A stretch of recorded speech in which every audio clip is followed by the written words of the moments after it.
even... Oh, wait a minute, we're in boxer shorts! Greetings, Lighthead here, and this episode is a grimy, gritty, oozing cesspit of burgeoning ego, inaccurate measures of one's abilities, and the kind of desperate pandering an unloved child dotes upon an uncaring parent. In this world, you either sink or swim, and if you swim, then it's only to sink soon after and off-screen, uncelebrated in the unforgiving void of ignominy. I speak, of course, of talent shows. I'll admit to feeling a pang of embarrassment at the very concept of the talent show. Forgetting the big TV productions for a moment, do you remember what it was like back in the day? Treading the seemingly huge, cold floorboards of the school assembly hall after having spent so much time in a group or alone practicing your given skit or song or magic routine, telling yourself that you've worked hard enough that the audience will appreciate all the hard work and talent you have invested in their entertainments that you have so humbly provided.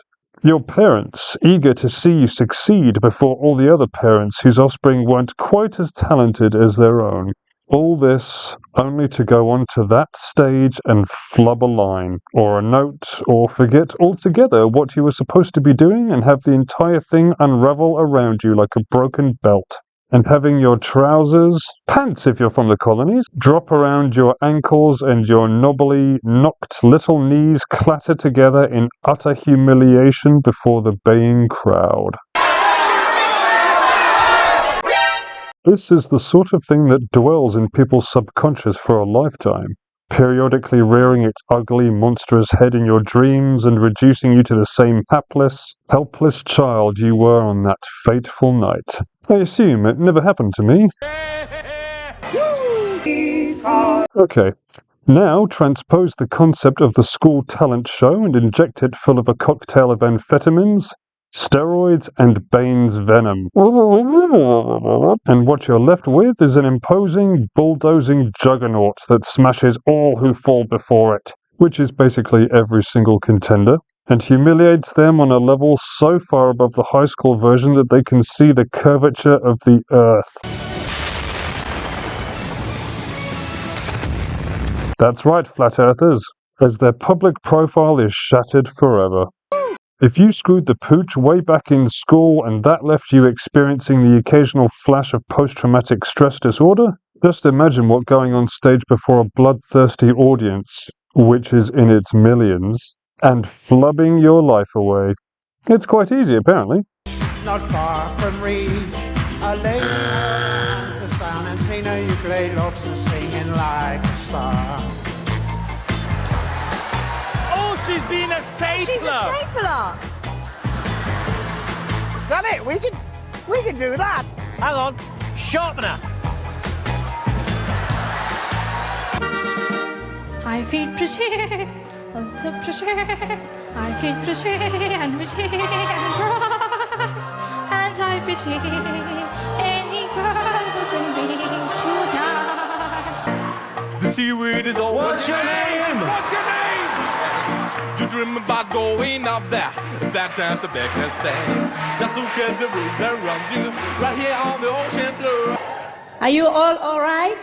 Yes. No, you are all left. Dear Lord, what visceral humiliation. For their sake, I hope their old school bullies never watch this stuff, because it would be reason enough for them to come out of retirement, hunt you down, and atomic wedgie you all over again.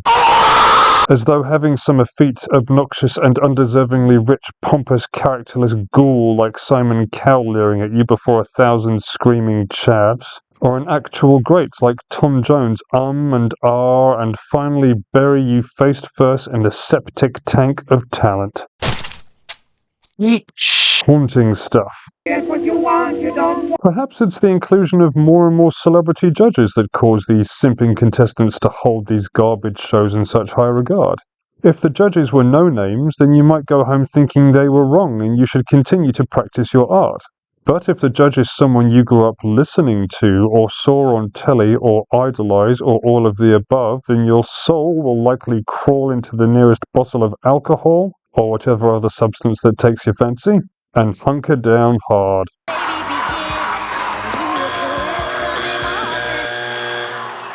David, look, the truth is that you are completely and utterly useless. Right? Yes or no? Absolutely not. Where do you guys get off telling me how to mine? Well, you know, I guess because we're appointed, I'll speak for the panel. Here, you know how hard it is to not talk? Do you know how hard it is to not talk? No, you don't, because all you do is run your mouth, Howard. That's all you do. You're a moron. It's one of the worst groups I've ever heard in my life. You want to come up here and sing, Simon? Because I'd like to see you face that lot. Bite me. The singing, your technique is not even there. Do you think that you're a better singer than me?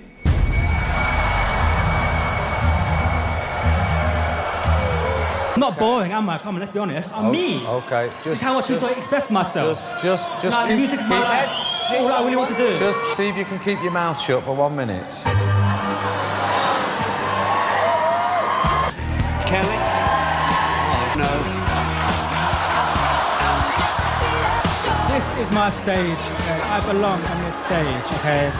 What part of that can you not understand? I love how you guys turn on me straight away. It's so two-faced, it's unreal, seriously. That's right. Imagine going so far over the line completely unnecessarily. Imagine being so hurt and so broken by your failure that you would actually attempt to blow up everything you've worked for like a nuke and atomize your entire life before these uncaring celebrities. If you think you can go on national television and sacrifice your public profile only to wake up the next day and casually greet your family or peers or the person you're trying to impress in a job interview, think again. It's all over for you, buddy boy. The allure of fame and money, and there's an awful lot of money, in these shows is phenomenal, so it's no wonder that every other country in the world came up with their own versions. The attraction of these versions is pretty much what you'd expect. You may not understand the languages they speak, but you know what humiliation looks like. 台风有个包青天，甜面如丝变中间。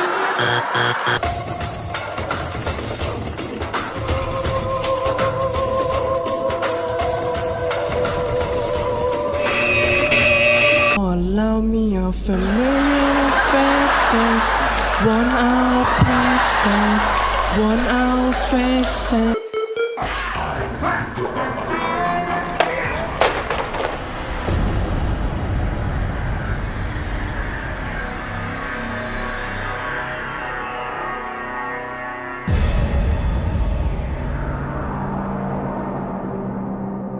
Yes, it's not hard to translate. The clothes are a tad different, the hairstyles a little old-fashioned, because foreign countries are always weirdly far behind the West in terms of fashion. Have you ever noticed that when you've been on holiday? But a broken soul looks the same everywhere you go. The disappointment, the tears, the cringe. It's always the same. Failure just looks like failure. So who is it that actually wins? As far as a winner can be had on these shows, who ever goes on to do more, to make a career out of their talent and keep working away? I can count about one, which is Leona Lewis, and the only thing I could find about her is that she had a Christmas special tour back in 2023. Oh dear. There are no true winners of TV talent shows, unless you count the judges. Simon Cowell has more money than God. Tom Jones has more fame than God. Naomi Campbell has more ego than God. You see where I'm going with this? These terrible, shallow people are showered with even more money than they already had, and have the gall to tell people who, occasionally at least, actually have talents that they need to go away and practice. Imagine having Naomi Campbell, a woman famous for absolutely nothing more than walking up and down a catwalk while simultaneously attempting to be the worst person alive, tell you that you don't have what it takes. Oh really? And what do you have to boast about? Your very, very many Botox treatments? Perhaps that's the worst part of all. Knowing you have talent and working on it and nurturing it, and then having your belief in yourself dashed because some arrogant twat casually and callously tells you no.